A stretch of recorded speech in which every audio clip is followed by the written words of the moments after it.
Ladies and gentlemen, in the red corner, hailing from the state of Nevada, representing the Steam and Wise Guys, it's the always feared Vegas Odds Maker.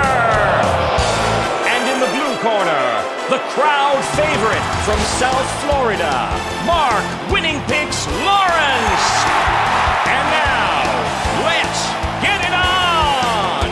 Against the spread, Winning Picks with Marc Lawrence. Hi, everybody. Welcome back once again. This is Marc Lawrence along with Victor King, and it's with a tear in our eye as the last week of the NFL football regular season kicks off this weekend. And Victor, if you can believe it, the college football bowl games are all but in the rear-view mirror. Right, and I think that's what you mean by a tear in the eye. You know, I was talking to our buddy, the musician from Canada over the weekend, Jeff Kobashik, and the fact that this first week in January is a letdown week, right? We're only 1 week left of the NFL regular season. 99.9% of the bowl games have already been played. All we have left is the national championship game. So, yeah, there is a little bit of a letdown as we turn the page into the new year. And I would agree with you 100%, Mark. One thing we do need to do is congratulate Marc Lawrence on another fabulous weekend. Again, let me see here, Mark, if I get this right. Friday, it was the Sun Bowl play, a three-star play on the Pitt Panthers, and that was an outright winner. Very nicely done there. On Saturday, a three-star play on Iowa in the Music City Bowl, 21-0, the final score, as the Iowa followed their MO all season long and basically did it on defense and on special teams. Not to mention Mark's 10-star college bowl game of the year on Ohio State plus the points, which included a very, very thrilling tandem of high-scoring, exciting national championship semifinal games. Nicely done, Ohio State. Turn the page over to Sunday. Three-star winner for Mark on the Pittsburgh Steelers, getting it done at the end on the road against Baltimore. And the 10-star NFL game of the year on the Seattle Seahawks, an outright home underdog win against the New York Jets. Final score 23-6. As sharp as Seattle looked in the first half of that game, they could have pretty much, Mark, named the score in that particular game. But just like Mark did last year, he nailed both 10-star game of the years in the same weekend. And Mark, what a fabulous job. We've received a lot of great emails, text, compliments. Nicely done. Well, thank you so very much, Victor. It's nice when all the hard work kind of pays off, the fruit pays off, and it did this particular weekend. And all in all, basically in the bowl season, I might want to mention that our College Football Bowl Guide had another outstanding publication, if you will. We just added and tallied all this up. In the College Bowl Guide this year, on just the sides alone, every game, every side was 25, 15, and 1 against the spread. That makes it, for the last 2 years, 42, 26, and 2, 67% on every college football bowl side, if you will, for over 70 games. That's pretty strong, I have to admit that. I'd love to know that in advance, believe me. Also, obviously, within all that good results within the bowl guide, the best bet swept for the second year in a row. The Awesome Angle was a winner for the second year in a row. Our incredible stat went 4-1. That was basically fading the Pac-12, who, by the way, had another horrible bowl season. I'll review that with you in just a little bit here. So, all in all, another great job out of the College Bowl Guide this year. And as a result, our customers were the ones that were warranted the best, because a lot of what I do comes exactly right from that College Football Bowl Guide. Talking about the bowls in review, Victor, before I turn this over to you, a couple of notes that I picked up here before you started the show here is that, as we've been talking about in the past, the Dogs off wins overall went 16-7 to the spread in bowl games. They held their own for sure. That was a pretty strong number. Looking inside the conferences, if you will, 3 conferences stood out to me with their results in the bowl games this year. At the top of the heap, if you will, the Pac-12. Dismal once again, as always. 3-4 straight up, 2-5 against the spread. Numerous times they just choke games away. Perhaps no bigger choke job in the bowl games than what Southern Cal did against Tulane. That was really, really pathetic. The Big 12 Conference, only 2-6 straight up, but fortunately, one of those 2 wins was by TCU, who makes it by merit into the college football championship game this Monday. Kudos to the Horned Frogs on an outstanding season they've had this year. And just one other note in passing here, Victor, the almighty Southeast Conference was just 6-5 straight up in bowl games this year, 5-6 to the spread. So we'll keep an eye on those come next season here, but we'll have all this outlined in the College Bowl Guide for next year. What was your take, Victor, on what you saw in the bowl games this season? Well, you touched on some of the better conference records thus far, Mark. Dogs right now we're 22-18-1 ATS. That is for underdogs overall. Thus far in the college bowls, and out of those 41 bowl games, 19 of them went over. 22 of them ended up going under the total. There was a resurgence of over the total bowl games in the last 7 days of play, including what happened on Saturday and, of course, on Monday as well. What we've gleaned out of the database in regards to the championship game, favorites have covered in each of the last 3 championship games. Average points in the championship game has been 65.8 points per game. That's the combined point total in the NCAA championship games. And you touched on the conferences, and we can run through those really, really quick. The AAC went 4-3. ATS, these are all against the spread numbers. ACC 6-3, 67%. Nicely done for the Atlantic Coast Conference. You mentioned the Big Ten went 5-4. Big 12 3-5. ATS Conference USA split right down the middle at 3-3. The Independents had a good bowl season. The Notre Dames, the Liberties, the Air Forces of the world. Independents ended up going 4-1 against the spread. MAC Conference 3-2-1. Mountain West struggle going 2-4-1 ATS. You mentioned the Pac-12 and their continuous struggles now for basically the last 5 or 6 years. They went 2-5 ATS. Sun Belt 3-4, and again you mentioned the SEC Conference going 6-5 straight up, 5-6 against the spread. But that's where we are as we head to the championship game on Monday, Mark. Well, a nice review of all of what happened in the college football bowl games as well. Keeping it a little bit within the college football realm here before we go over to the NFL side of things. Victor, I know we talked a little bit about some of what we called at the beginning of the show, a little bit of from my buddy Scott Van Pelt, who is famous for the worst things he saw or heard today. You and I were talking. Tell me what it was, the worst thing that you heard today.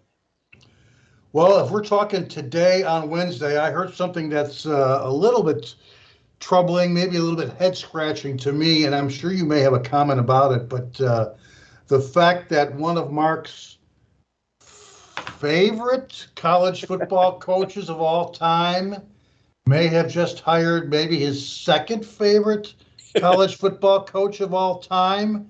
Now, we're being facetious here. We're talking about Jimbo Fisher and Texas A&M, the coach that Mark loves to continuously fade, and the fact that he hired Bobby Petrino as his offensive coordinator at Texas A&M. That sounded a little bit weird to me. I'm sure you have some comments about that, based on the fact that you faded both of these coaches in the past. Victor, it sounds like a script from a Quentin Tarantino movie. An absolute horror show going on, bringing Bobby Petrino back into the college football FBS ranks. But, somehow it's rather justified. They kind of both deserve one another in that sense. So all I can say is best of luck to whatever goes on in Texas A&M. For however little long Bobby Petrino will be there. Let me share this with you. The worst thing that I heard today absolutely made me want to throw up.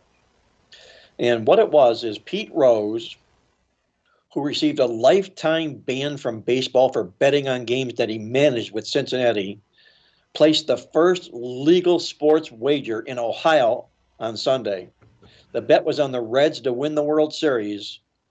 That's from a guy who still today contends he never made a bet, okay? Now all of a sudden, like a weed, he pops right out. Sure does. Legalized wagering is happening in Ohio. And who's the biggest, ugliest weed to pop out? Pete Rose.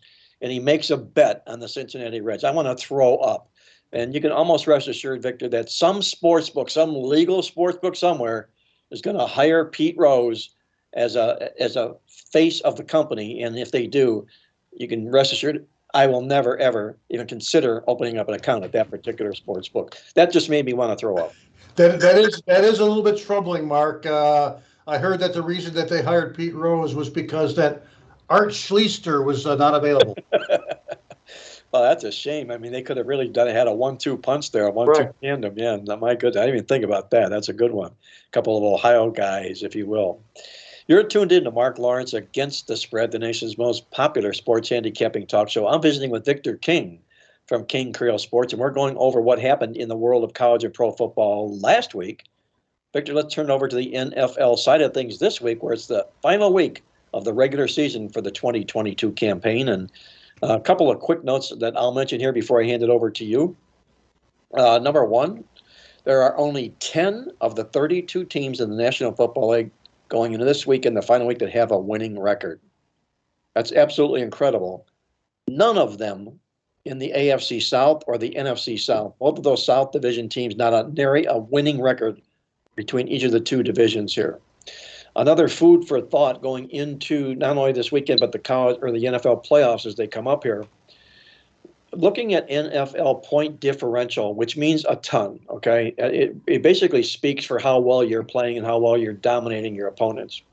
In the NFL this football season, the three teams that are the highest in NFL point differential thus far this football season going into this weekend. Number one, the Buffalo Bills, plus 157 net points. Number two, San Francisco, right on their heels at plus 148. And it wouldn't surprise me if that gap lessens after this particular weekend. And number three, surprisingly, the Dallas Cowboys at plus 145 net point differential. One other quick note in passing here. You're taking a look at who was in the minus side of point differential this season. Well, try these guys on for size. The 12-4 Minnesota Vikings were minus 19 points in net differential this season here. Absolutely mind-blowing. 12-win team, minus 19 net points. And two teams that are in contention to make a make a playoff or in a playoffs bid this particular week in this spot. A pair of 8-8 teams, the Pittsburgh Steelers minus 52 in net point differential, and the Tampa Bay Bucks minus 32 in net point differential. Basically what I'm saying here, Victor, is the last three guys that I just mentioned, if they do happen to make the playoffs, you can call them one and done when they get there. That's all I'm going to say about that. Your thoughts, Victor, on what you saw or picked up in the NFL from last week? Well, here it is. We're on a Wednesday afternoon currently, and we're still very much in the dark when it comes to the final week of the regular season, Mark. It's kind of what we get when all 16 games are not played. Of course, there's a little bit of a somber tone as we head into the final week of the season with that tragic injury on Monday night in the first quarter of the Buffalo Bills-Cincinnati Bengals game, and the status of that particular game. Will it be replayed? Will it be wiped off the books? How are they going to handle the playoff seedings based on the fact that two teams have not played the full gamut of the NFL schedule? For me, I approach things from an over-under standpoint, and once again, in a low-scoring season, we had significantly more unders than overs last week. 6 games went over, 9 games ended up going under the total. We are currently at 112, 142, and 1 over-under on the season. That is 56% under the total. And from our friends at ESPN Stats, unders hitting at 56%. This season is the best mark for unders in any single season since 1991. So based on over-under results only, it's the lowest scoring NFL season in about 30 years. And again, we're down to 43.8 combined points per game as 9 out of the 15 games, again, ended up going under the total. And the primetime games, this has been pretty phenomenal on the season. The primetime games, of course, are the nationally scheduled night games in the NFL. They're now at 19-34 over/under on the season, and in fact, in the last 4 weeks, all NFL night games won over 12 games under the total. That's the way the Monday night game was heading before it was suspended as well. But again, the nighttime, prime time games, big time underplays this season. It'll be interesting to see what the NFL does, Victor, with regard to that tragic incident that happened Monday night to Hamlin from Buffalo, the defensive back. I don't know what they're going to do with regard to rescheduling that game, and I personally feel that it will probably likely come down to after the dust settles this weekend to see whether or not that game needs to be replayed, depending upon where they are in the playoff picture as far as seeds are concerned. And my best guess is yes, it's going to need to, and this is the reason why. This is the current playoff picture going into this weekend in the National Football League, this review that we do each week. The number one seed in the AFC is now the Kansas City Chiefs. Philadelphia, as they've been all season long on the NFC side. The number 2 seed, Buffalo, drops down to the number 2 seed only because they didn't have a result from last week, okay? So hence, there you go. The number 2, Buffalo, off their number 1 perch.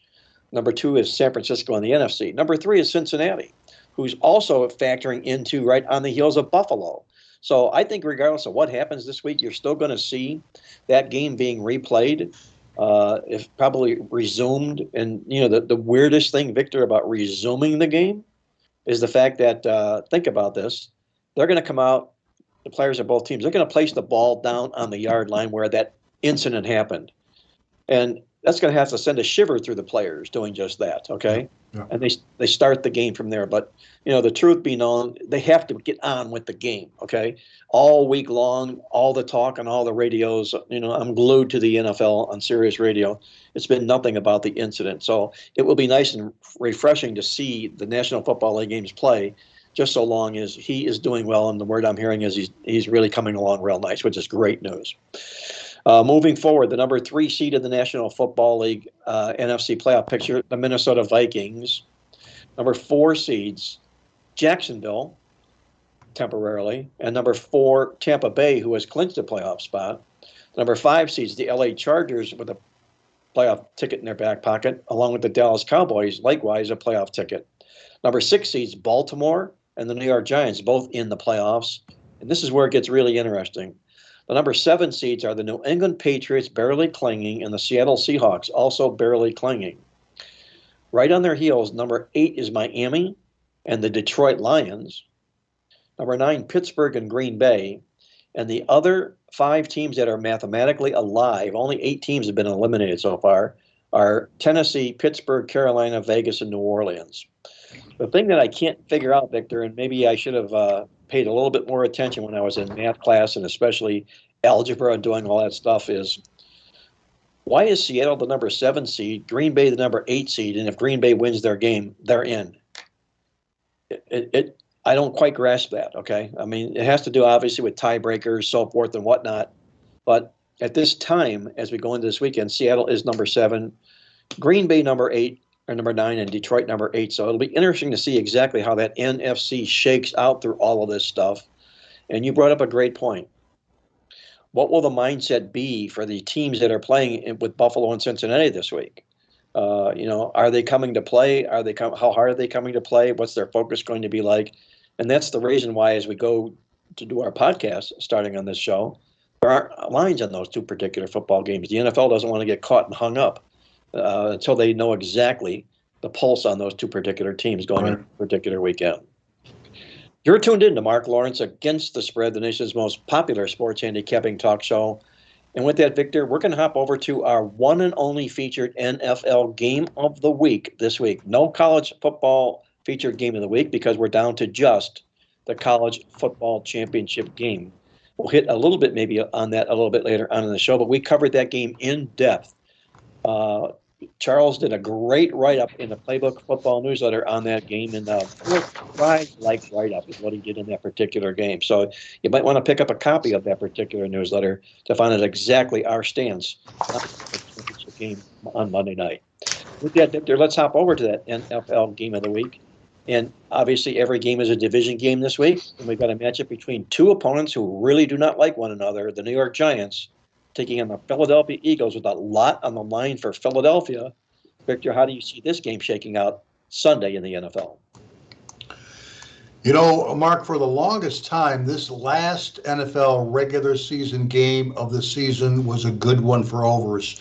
I mean, there is a 10-year period from 2008 all the way to 2018 in which final season, regular season games went under the total at a 58% rate. Very good under numbers over a 10-year period. With that said, you know, this is the headline of this week's Totals Tip Sheet newsletter, and it's the fact that, as you can see there, last week of the regular season now, in the last 3 years, there's actually been 70% over the total in the last 3 seasons.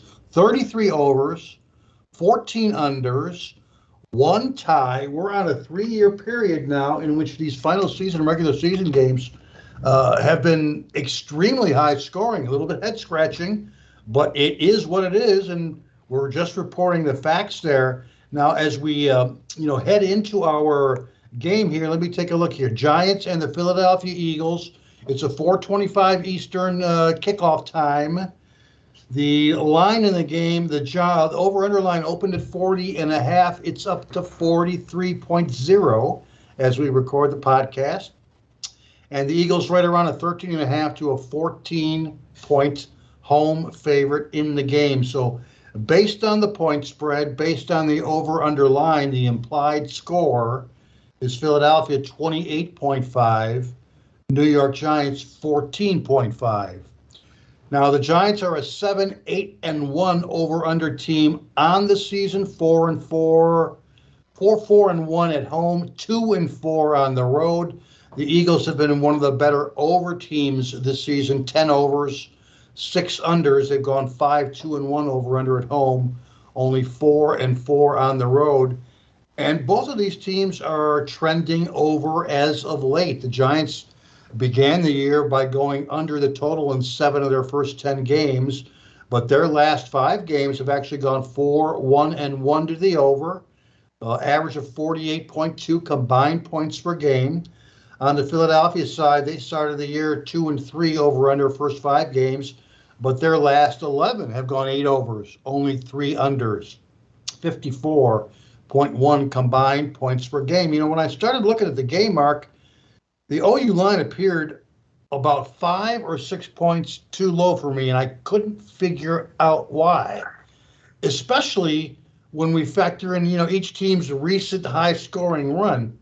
And I immediately liked the over at that number of 40.5 and even now at 43.0. Then I figured out the reason why after doing some research. And it's the fact that New York's expected point total is only 14.5 points. It really should be about 17 to 21 points in this particular game. With that said, there is a very good chance that quarterback Daniel Jones, running back Saquon Barkley, some of the starters on offense will only get limited minutes in this one, if any. And that's because New York is basically locked in to that number 6 playoff spot in the NFC conference. They can't improve. They can't decline this week. So the Giants team total of a low 14.5 points assumes that perhaps some of these guys will probably not play in the second half of the game. We don't know that for sure, but we have to assume that, again, based on the over-under line in the game. But with that said, let's consider the team totals. Another way to make an over-under wager, of course, are playing the team totals, where we just bet on one team to go over their total or under their total. And specifically, Philadelphia's team total of 28.5 points in this particular game. We already know that the victory is crucial for the Eagles if they want to secure that number 1 spot in the AFC. Okay, we know that. We also know that quarterback Jalen Hurts will be back this week after not playing in each of the last 2 games. Philly's offense, I mean, heck, they've been very crisp of late, regardless of the quarterback, with an average of 36.4 points per game on offense in their last 5 games. And let's not forget that these two teams just played each other 3 weeks ago as well. In that one, Philadelphia beat the Giants in New York 48-22. They had 437 yards of offense in the game. Giants 4-1 to the over their last 5 division road games. Philadelphia last 5 division home games, 5 overs, 0 unders. They've got a perfect 5-0 to the over. And from the database, with Philadelphia a huge home favorite this week, we note that NFC East divisional home favorites of 10 or more points, like the Eagles, have actually averaged 34.0 points per game in the last 10 years. With that said, Mark, we're going to lean ever so slightly on the full game over. But I think the easier and potentially more profitable play is the Philadelphia Eagles over their team total of 28.5 points. That's the way I'm betting it right now. Philly over their team total. Victor likes the team total in this football game, Philadelphia to go over the total in the New York Giants matchup on Sunday. And before I get to my side in the game, Victor, let me ask you this question. Stormin Norman, who is a regular for us in the coffee club and supplies almost daily information to us, sent me this coffee club update. And what he said is the National Football League, he's calling them absolutely moronic for the way they flexed these games this particular weekend.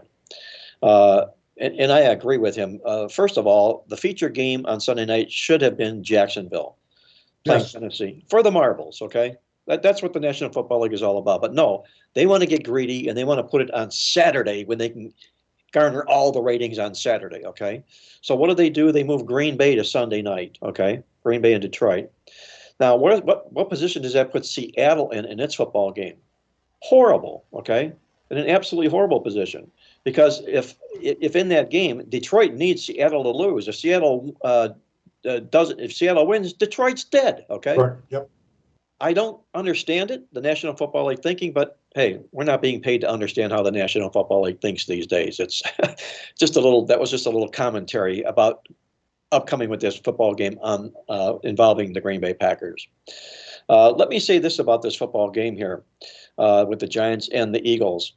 Look at the New York Giants. They're back in the playoffs now for the first time since 2016. Kudos to them. It's been a great job. And the last time they were there, they played it in the National Football League in the NFC Championship game. They lost in the NFC Championship game when they were last there. What I like about this team is they didn't panic after they opened up 7-2. They ended up on hard times. They went 0-3-1 after that. But coming down the stretch, they won 2 of their 3 games and covered the spread all 3 contests. They did not raise the white flag, nor did they panic. They're going to enter this game against the Eagles with revenge from their worst loss of the season. They got pounded 44-28 at home just 4 weeks ago. So believe me, even though they clinched a playoff berth, they have plenty of incentive in this football contest here. Now here come the Philadelphia Eagles, knowing if they win this game, they'll be a number 1 seed. Great, okay? But they're a 14-point favorite to have to do so. And I think the biggest mistake that the public makes is backing teams in must-win situations. They don't have to win by 15 points. They just need to win the football game, okay? It doesn't mean must win, doesn't mean they're going to win either, okay? Philadelphia has never been favored by more than 11 points against the Giants in the history of my well-oiled machine. That goes back to 1980. The largest they've ever been as an 11-point favorite. Now they're laying 14 in this football game. That, to me, is all added pressure on the Philadelphia Eagles coming into this contest. I think the Giants are an excellent side in this football game here, especially with that big, ugly revenge chip on their shoulder here. And remember this also, Victor, that if the Eagles lose this game and San Francisco and Minnesota win their games, the Eagles could be a number 5 seed in the National Football League playoffs. I mean, number 5, they rode at number 1 all season long, yet when the dust settles, they could be the number 5 seed. So that's added pressure, in my mind, on the Philadelphia Eagles. So give me the Giants plus the points for my side in that football game between these 2 NFC East division rivals. You're tuned in to Mark Lawrence Against the Spread, the nation's most popular sports handicapping talk show. And with that, let's hop out to Las Vegas for the Vegas Vibe, one of our favorite segments from our good friend Andy Iskoe, joining us from TheLogicalApproach.com in Las Vegas. Andy, welcome aboard, and I hope everything's going well for you this 2022 and 23 football season. Well, thank you, Mark. Everything has started off fairly well. Happy New Year's once again. Now that we're into the new year, to you, Victor, and of course all the listeners and viewers of the podcast. In addition to Greg, who puts this entire thing together for us. A couple of thoughts I had, by the way, as far as some of the things you spoke about earlier. Detroit has the edge. Seattle gets the edge over Detroit because of that wild 48-45 game that they played earlier in the season that Seattle won. Your point is well taken, though, that if Seattle wins on Sunday afternoon, the Detroit Lions are eliminated, although I haven't quite figured out what happens if the game ends up in a tie. I think that Seattle would still have a better record with one more win than Detroit if Detroit and Green Bay ended up in a tie as far as that's concerned. And I think Detroit would hold the tiebreaker edge. Didn't they beat Green Bay earlier this year? Well, I think they won like 16-9, if I recall correctly, so they would have had a tie and a win versus the Packers if it comes down to a head-to-head. Otherwise, other teams with similar records would become involved. And one other thing I'm thinking of, and I'm waiting for some enterprising sports book, it'll probably have to be offshore rather than here in Las Vegas, to put up a line on which will occur first. The kickoff Saturday afternoon between the Raiders and Chiefs at 4:30 Eastern, or we have a new Speaker of the House of Representatives. Well, I know it might be a little while before that Speaker of the House Speaker gets his name known, or her name known, probably his name known. So I'm going to vote for the NFL side to happen first, Andy. I would actually think, as much as there is gridlock in Washington, considering we still have, about 72 hours or so, I would go with the Speaker, but I'd have to see what the odds are. Yeah, to for see sure. what happens. But right now they are, as we record this, on, I believe it's the sixth ballot already. As far as everything else goes, we've got some contest information. I'll start with the easy one this week. The easy contest this week is Circa Survivor. We had 3 entries alive entering week 17. 2 of them were on the New York Giants, and one of them was on the Detroit Lions. Both advanced. So coming down to the final week of the season, of the 20 weeks in the contest, we've had 19. So there is a chance that in addition to splitting the $6.1 million prize, if all 3 are successful this weekend, they would share an extra $1 million for being 20-0 in the contest. And it becomes somewhat interesting. By the way, getting back to the Detroit-Seattle situation, had the unfortunate injury to DeMar Hamlin not occurred and the game had been played and completed, I think Cincinnati-Baltimore might have been the Sunday night game, and that would have been even more so. And they can't change it now, but if Kansas City were to lose to the Raiders, now we wouldn't have the result of the Cincinnati-Buffalo game in, but the path would be open for Cincinnati with a win over Buffalo to get the number 1 seed, because they would have beaten both Buffalo and Kansas City this season. But I'm not going to root against Seattle, although it would be interesting if the winner of Detroit-Green Bay ends up making it to the finals. And I don't know if the 2 people who have the Giants still have Detroit or Green Bay alive, but the Circa Survivor contest could come down to the final night of the regular season to determine the winner of that. And of course, if all 3 were happen to lose, then there would be a 3-way split, but no bonus money involved.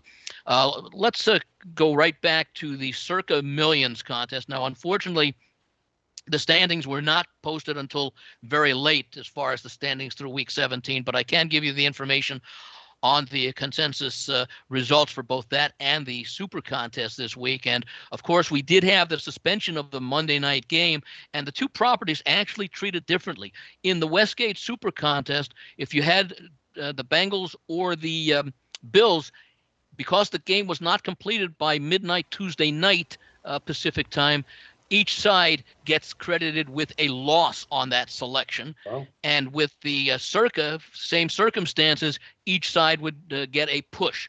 And that comes into play because the Bengals were one of the top 5 selections in both contests. So looking at the Circa Millions contest, the consensus results of the top 5 selections coming into this past week: 40, 36, That was just under 53%.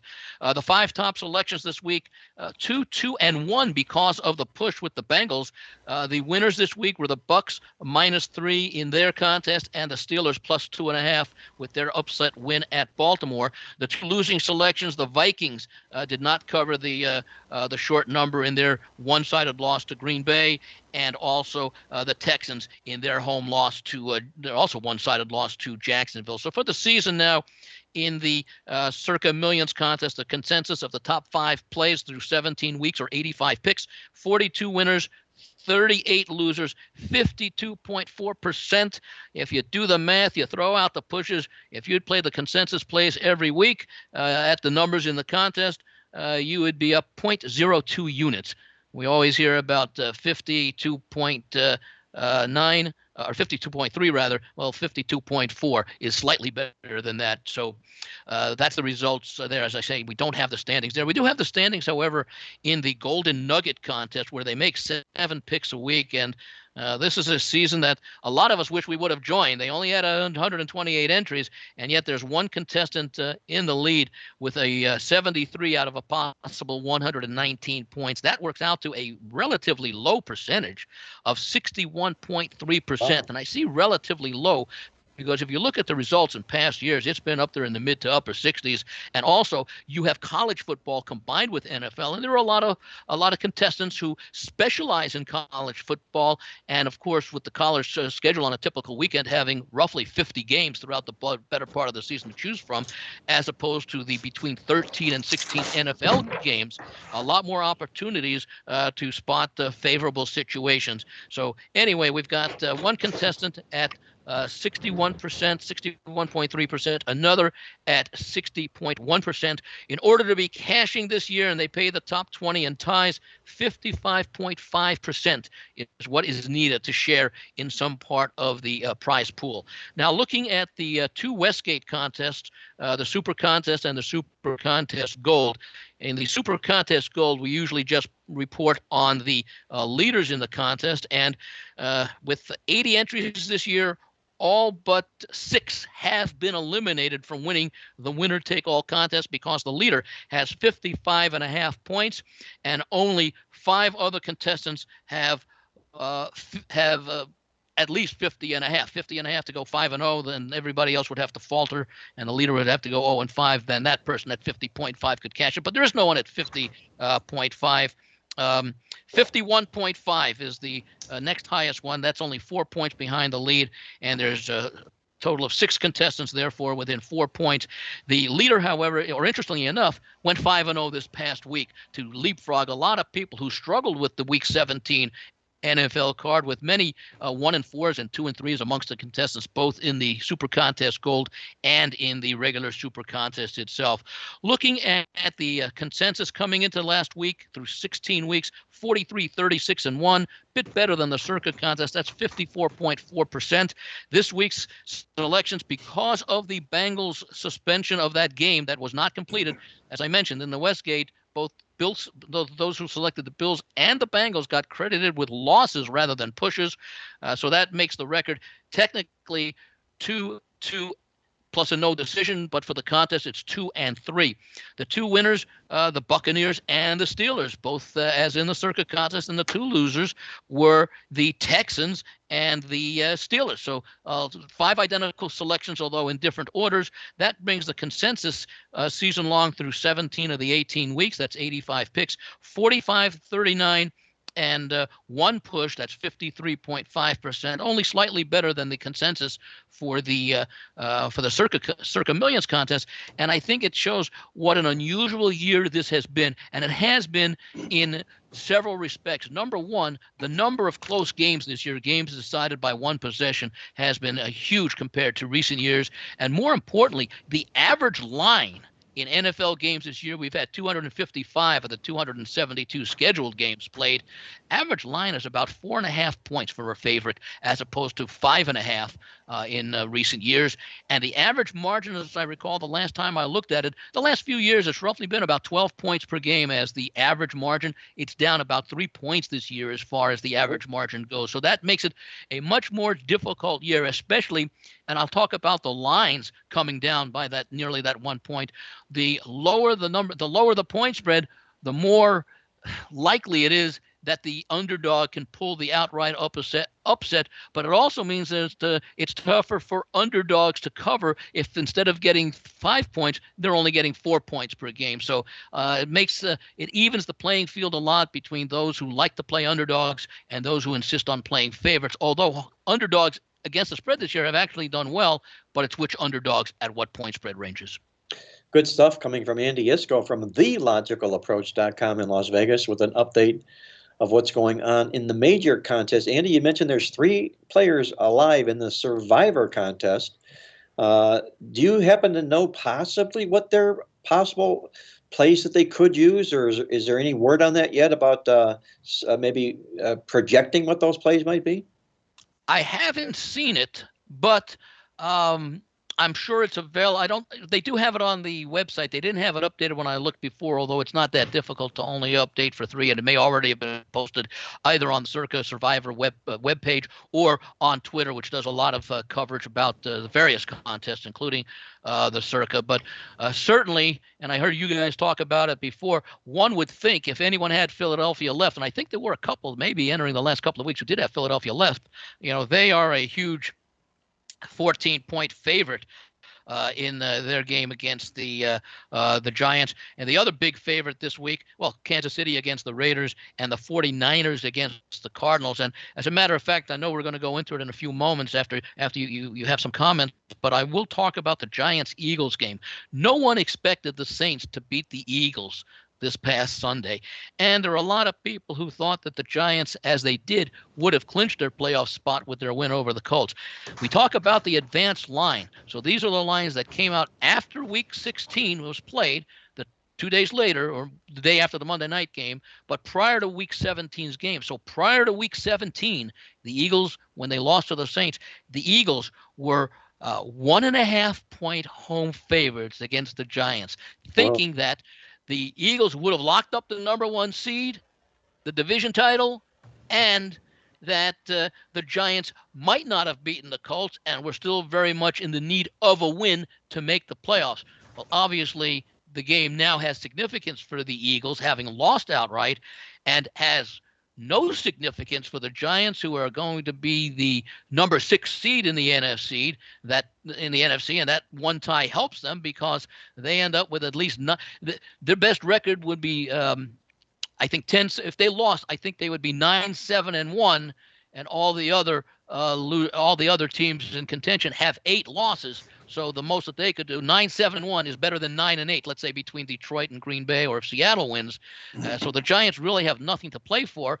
And I heard you mention, about the players being rested. There's a good chance that the Giants will rest a lot of their star players this week because they have to come right back. Now, if there is an adjustment in the schedule due to the Cincinnati Buffalo game that wasn't played, it might very well only affect the AFC playoffs, where they might have to push things back a week, and they might decide to go ahead with the NFC playoffs because everything is intact once the final seedings are known. So it could be a situation that you want to monitor. And I would also think in the Philadelphia game to be concerned about is we expect to see Jalen Hurts there after having, and it's pretty much gone the way I thought it would about a month ago when he first got injured, that, and it's always based on the assumption that the Eagles would have things clinched by week 7, by week 18, that we didn't know when he was going to come back, but it would make sense for him not to come back until week 18, so that with having the bye as the number 1 seed, he wouldn't go a month or 5 weeks without having taken a snap, give him at least a little action. That may still be the case if Philadelphia gets out to, say, a 14 or 17-point lead by halftime. They may pull him once again and have Gardner Minshew come in and play the second half of that game. So that's a very difficult game, I think, from both a handicapping standpoint for the side and the total, because of the uncertainty as to what Philadelphia will do. I would be surprised if we see anything more than 1, possibly 2 series out of the Giants, because much like the games last week in which Jacksonville played their contest against, Houston, And although they came to play, as they obviously showed in their 31-3 win, but the game between Tennessee and Dallas, that game meant nothing to either team. It was all going to come down to this week's game. And we're going to see Jacksonville not be as fresh as Tennessee was, who rested everybody, including Derrick Henry. So those are some of the thoughts that I have as we get set for what should be a very interesting final weekend of the season. Great observations from Andy Iskoe from TheLogicalApproach.com in Las Vegas. Andy, especially about the 180-degree turn for both the Eagles and the Giants, as opposed to what the early advanced look-ahead lines were and what they actually came, because of the two situations that occurred on both ends of the game, going from a 1.5-point favorite to a 14-point favorite. Really, really great job there reporting on that stuff, Andy. Good job. Andy, I know it's a little bit choppy. Looking at these advanced lines as far as the league itself goes, with more than just what you just talked about. Anything else that stood out for you as far as what a line was as opposed to what it is this week? Anything that was surprising to you in that sense? Well, I don't know if you'd say surprising necessarily, although there is one line that was. But I'll talk, for example, at the Vikings and the Bears. The advanced line had the Vikings 2.5-point road favorites at Chicago. They've long since been eliminated. The thinking there, perhaps that, well, Minnesota might still be able to improve its seeding position depending upon what happened with San Francisco, with whom they are battling for the number 2 and 3 seed, assuming Philadelphia gets the number 1 seed. The advanced line had the Vikings as 2.5-point favorites. However, when the line came up Sunday night after Sunday's action, the game opened pick. No big movement. However, the line is now 7.5 with the word that Justin Fields will not be playing for the Bears this week, and instead Nathan Peterman will be the quarterback. So a little bit of, more than a little bit of money backing the Vikings, who they're going to play, I believe it, in one of the early games. I think they may be not playing at the same time as San Francisco. I don't have that schedule in front of me right now.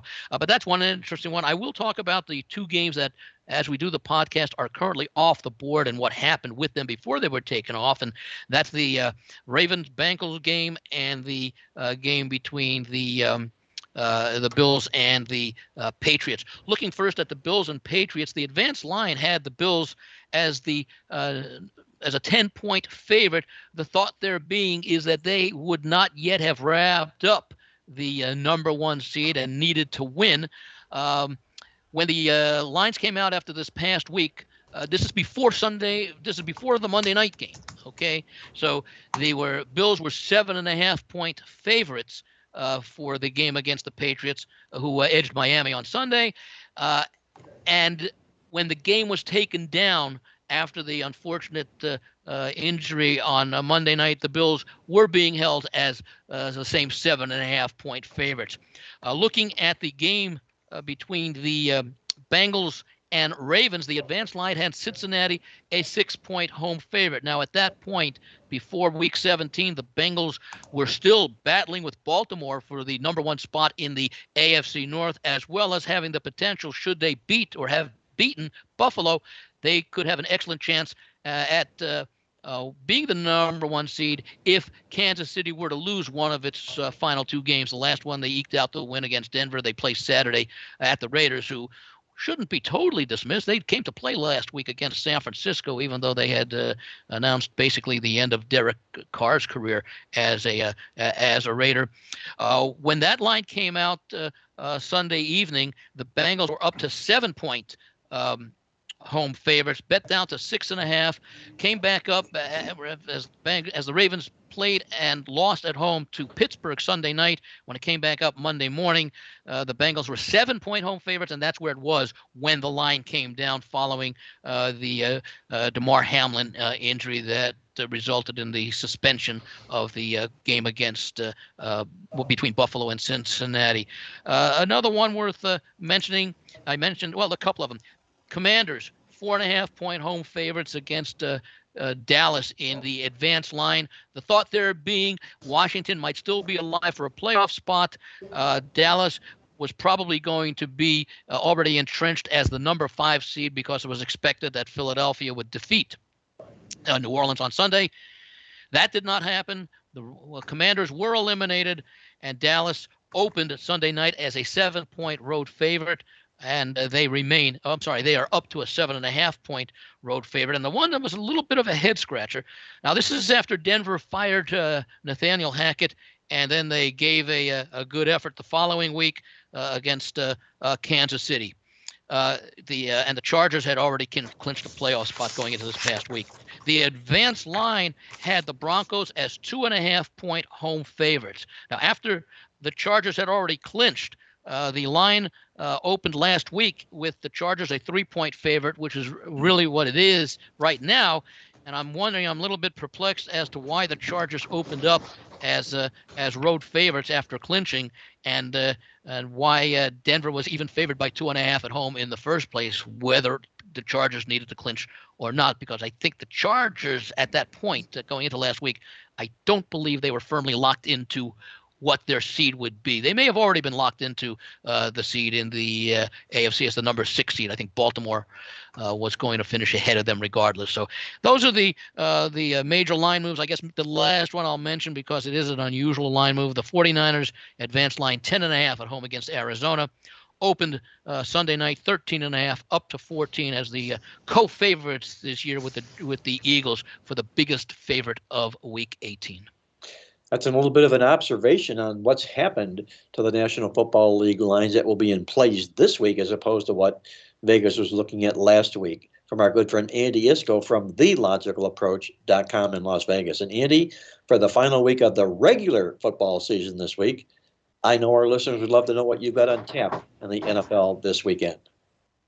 It's a very difficult week, Mark, because of the uncertainty surrounding teams that are making the playoffs and what position they would be seated in. And, of course, with the unfortunate situation Monday night, that just adds an additional degree of uncertainty. So I'm going to go into Victor's strength, and I'm going to take a look at a total this week between a couple of teams, one of which is out of the playoffs and one of which is in the playoffs and can't advance or lose their seeding, and that's the Tampa Bay at Atlanta game, where the total is roughly 40.5 right now. I'm looking under in this game.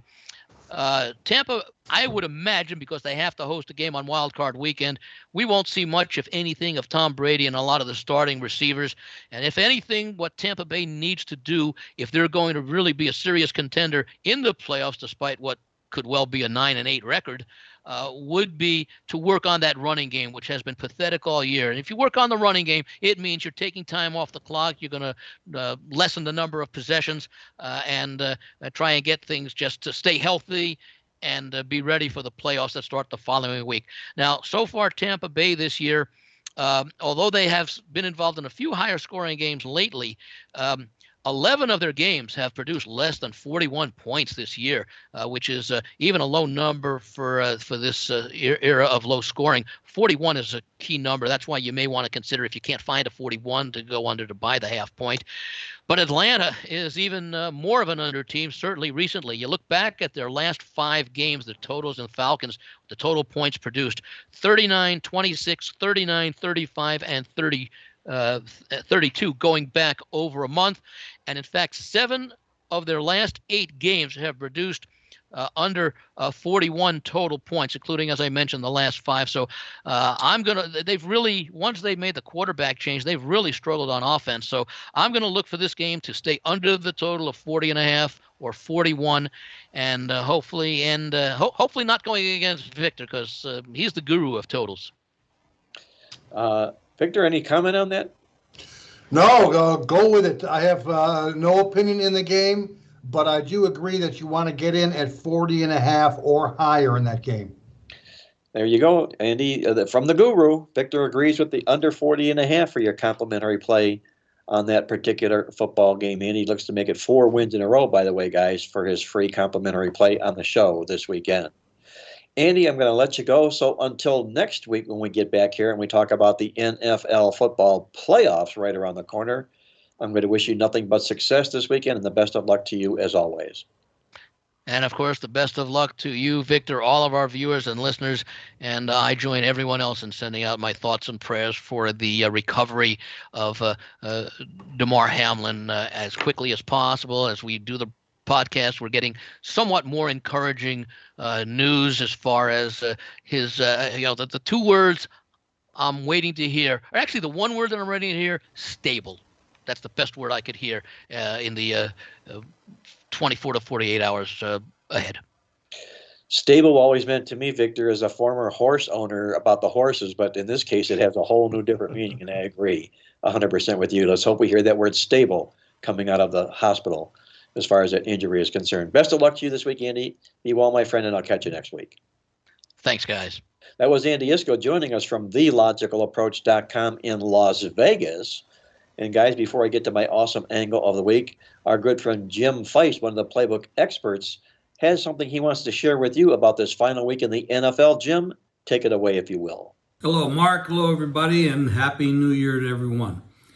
I hate to start this off with a somber message, but thoughts and prayers go out to Damar, his family. Seems like a very nice young man that has his heart in the right place, trying to help kids. And the great story there is he was trying to raise $2,500, and it's now over $3 million in donations. People are reaching out just to try to do something that means something to the young man. Tough way to watch a football game and turns into that. It was very sobering and made you sick to your stomach, frankly. It's a violent sport. These players take a lot of risk. Yes, they make money. They make a lot of money. But you're talking about humanity here. You're talking about a human life. And it's much more important than football, and it's much more important than gambling. So my heart is with that family, and I pray that he comes through this and he has a reasonably good life after this. As far as football is concerned, we do have games coming up on Sunday. We don't know what the outcome will be with the canceled game and whether they'll play it or call it a tie or whatever they do. But the games that are out there, there's a lot of teams that are going to be sitting players. I mean, look at the Philadelphia game against the Giants. The game was supposed to be 1, and now Philadelphia's 14. Quite frankly, that's too many points. I'd take the Giants because I don't think anybody's running anybody up off the floor, risking injury, especially after what we saw on Monday night. I think the Jets and Miami is going to be a low-scoring game. These teams are injured. Very little chance anybody's going anywhere. Probably a low-scoring game, but holding off until the very end, until you know exactly what's going on with everything, right up to game time, and I'll be doing a lot of in-game betting, and I suggest if you're not doing that, you should look into that. But it's a tough week. Got a lot of extra things to think about. Injured players, quarterbacks playing that they've never played before, teams that don't care, teams that do care. So it's caution is the word. And listen, it's been a good season. And congratulations to you, Mark.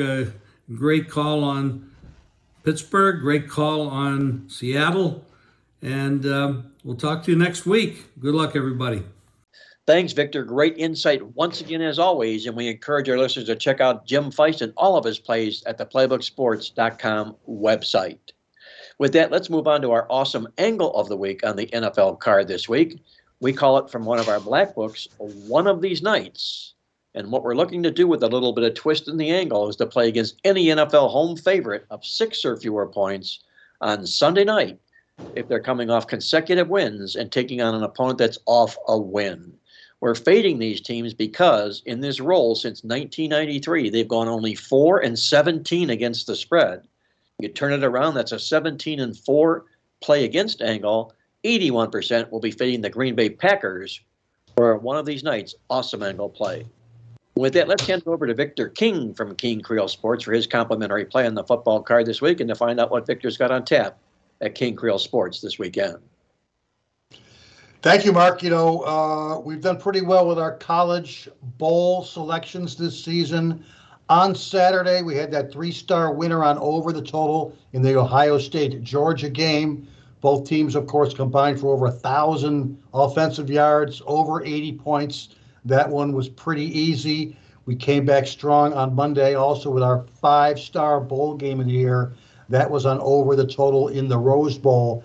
And it took a touchdown in the last 30 seconds for us to get that one, but it was definitely a happy ending for that for us. And the bowl record now is 7-2 ATS. We may have selection in the championship game. We may not. Either way, it's going to be a profitable bowl season for our service. I'm happy about that. But, Mark, a game that I still can't get over 3 days later. You want to talk about bad beats. My definition of a bad beat is a game that you are winning throughout most of the game and in most ways in laughing fashion, and something happens in the fourth quarter to turn what should have been an easy winner into a I can't believe we lost the game. And that was our 10-star NFL game of the year on Sunday. Over 52 points. Chicago Bears, Detroit Lions. You watched the game. The Bears scored a touchdown 5 minutes into the game. At the half, there was 34 combined points between the Bears and the Lions. The Lions scored 2 quick touchdowns in the third quarter. With 7 minutes to go in the third quarter, we were already at 48 points. All we needed was 7 more points. And somehow we did not get it. In the last 22 minutes of that game, there was just one freaking field goal in the game. We deserved to win that one. We did not get it. It, for me, is a bad beat of the ages. And here we are 3 days later, Mark, and I'm still having difficulties processing that game that we had easily won, at halftime or after 3 quarters. And, of course, I blame the Chicago Bears in that game for another lousy offensive performance, a very difficult loss. We'll get over it, but here we are again 3 days later. I'm still having difficulties trying to process that game that we should have won very, very easily. But, hey, Victor, let me say this real quick. Please. The best salve for that wound will be your next win. Okay. There you go. And I know there's going to be a bunch of them this weekend, so let's bring the weekend on. Right, and like I say, the next day we did hit our bowl game of the year on over in the Rose Bowl. You go. To take away some of the pain from that loss, but it still was a difficult loss. We'll definitely tell you. Another guy who started the season with more losses than wins is our dog Tuco. He won his first 2 games of the year with his NFL team totals. Then he went on a 4-game losing streak in weeks 3 through 6. He started the year 2-4, and he was panicking. But to his credit, our boy Tuco, in the last 11 weeks, 8 winners, only 2 losers, 1 tie, and that's the guy we're going to give the ball to in the final regular season free play of the season. And we're giving Tuco, in this week's Totals Tip Sheet newsletter, he has not just 1, but 2 team totals. We're doing a repeat of what we did last season in the final issue when he had 2 team totals, and he swept the board with his, he played the over for 2 teams that needed a win in their final game for a potential playoff berth. He did it last year with the Saints over 22 points and the 49ers over 20 points. So with good vibes from last year's issue, we'll go there again this year and give the ball to Tuco. And he's going to be playing over the total on a team that needs to win to potentially get into playoffs. That's going to be the Seattle Seahawks at home this week against the Los Angeles Rams in a key NFC West game. The team total for Seattle right now is somewhere in the neighborhood of 23.5 points to 24.0 points. I bet it at over 23.5. Anything under 24 is a great number. Even a number of 24.0 will still play the over for the Seattle Seahawks. The timing is good for this one. After 3 subpar offensive performances in a row for Seattle. And don't forget about that extra incentive now of a potential playoff spot. If Seattle wins this game, we can pretty much bank on the Seahawks keeping the gas pedal pressed all the way down for the full 60 minutes of this game when it comes to offense. And in the last 8 games, as a favorite in the last 12 months, Seattle has averaged 27.0 points per game. with the Seahawks off that big home dog win over the Jets last week. The database tells us that NFL home favorites of 4 or more points off a home dog win have averaged 27.7 points per game. Also, if you read our page 3 section in the newsletter this week, the Totals Tip Sheet newsletter, you'll see that NFC West Division teams in the last week of the season have averaged 30.3 points per game when favored by 2 or more points. That's the situation for Seattle. Now, if this was that great Ram defense of last year, or even the first month of this season, we may have a little bit of trepidation. We may have even passed in the game. But since losing those key defensive players to injury in November, the Rams have now allowed 24 or more points in 6 of their last 8 games. Here's the clincher, with the Rams among the worst teams in the league this year at 5-11. NFL final week teams with a 333 or worse winning percentage, like the Rams, have actually allowed an average of 30.9 points per game over the last 4 years. So we're giving the ball to Tuco. He's finishing the season on a great run. He's going the Seattle Seahawks over their team total as your free play this week. And for our service, don't forget the 2 Saturday games. We'll have selections in both of the Saturday games, Kansas City and the Las Vegas Raiders. The AFC South Championship, Tennessee taking on Jacksonville. In addition, on Sunday, a 4-star over of the week as well. Again, Mark, Tuco, Seattle over their team total. That's our free play this week. Now, what do you got planned for this final week? All I can say, Victor, is that's the Tuco I know, this guy that's back on a winning run here. Go Tuco. Right. I know Jeff Kabasiak up in Canada will say the same thing, go Tuco. Right. Before I get to my complimentary play on the card this weekend, just a quick note from our friends at mybookie.ag. They've got a new promotion bonus up to $1,000 welcome bonus, plus a free $10 casino chip. All you need to do is log on at mybookie.ag and use the promo code Playbook. That's mybookie.ag. Use the promo code Playbook for up to $1,000 welcome bonus and claim your free $10 casino chip while you're there. Looking at the football card this weekend, and also just a quick note, Victor, that in celebration of our big week that we had in the bowl games and everything, we've got our Super Bowl package available right now at playbooksports.com. Every selection play I make from now through the Super Bowl, $299 complete, or you can join me this weekend for just $99, where I'll feature a 4-star NFL Game of the Week. We are 12-2 in our last 14 4-star or better plays since November. Check it out all online at playbooksports.com. Looking at the NFL football card this week, my complimentary call on the card, we're going to go to the Carolina Panthers, who come in off that hard luck loss, if you will, last week in their football contest.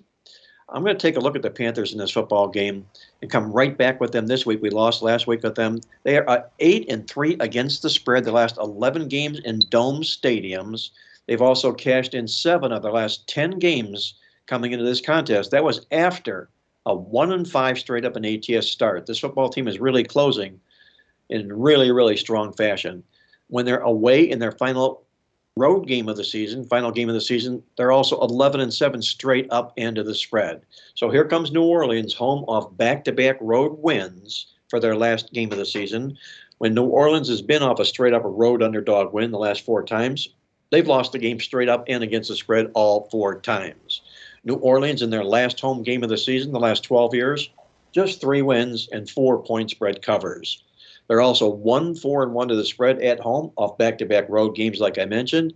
And they've suffered hosting the Carolina Panthers, just 1-4 to the spread the last 5 games in this series. The database tells me that home favorites of back-to-back road games, with the last one being as an underdog, playing their final game of the season in a division opponent, they're just 5-10 to the spread. Those are all nice grind 'em out numbers favoring the Carolina Panthers. And with that, we'll play them plus the points against New Orleans for our complimentary play on Sunday's NFL football card. And that's going to put the final wraps on this edition of Mark Lawrence Against the Spread. I'm going to thank our co-host Victor King from King Creole Sports for another outstanding job on the show this week, as always. Our good friend Andy Iskoe joining us from TheLogicalApproach.com with his always insightful Vegas vibe. And until next week, this is Mark Lawrence, reminding you to always to remember to bet with your head, not over it, and good luck as always.